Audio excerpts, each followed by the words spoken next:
Besimtarët katolik dhe ata ortodoks festojnë këtë të diel Pashkën, e cila këtë vit përkon në të njëjtën ditë për të dy besimet fetare. Arqipeshkvi i Shkodrës në mesazhin e tij apeloi për më shumë shpresë për një jetë më të mirë.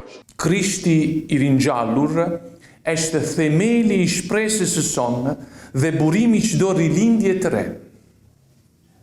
Në një botë të plagosur nga pasigurit, konflikte dhe frika për të ardhmen, jemi të ftuar të bëhemi dëshmitar të shpresës që nuk zhgënjen. Si bi dhe bija e dritës, të frymëzuar nga Pashka dhe të udhëhequr nga shpirti këtij jubileu, le të bëhemi shenjë shprese në vendin tonë. Arqipeshkvi i Dioqezës së Shkodrës kishte edhe një mesazh për zgjedhjet parlamentare të 11 majit. Qofshin këto zgjedhje një ringjallje vërtete për mbar vendin.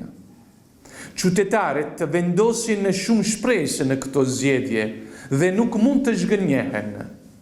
Shqipëria ka nevojë për një zgjim të madh, një zgjim të ndërgjegjës morale, një gjallërim të jetës shoqërore, një ndryshim të thellë në politike dhe një gjallërim të shpirtit kulturor. Festa e Pashkës është zemra e festave të krishterëve. Krishti u ngjall, më të vërtetë u ngjall. Alleluja.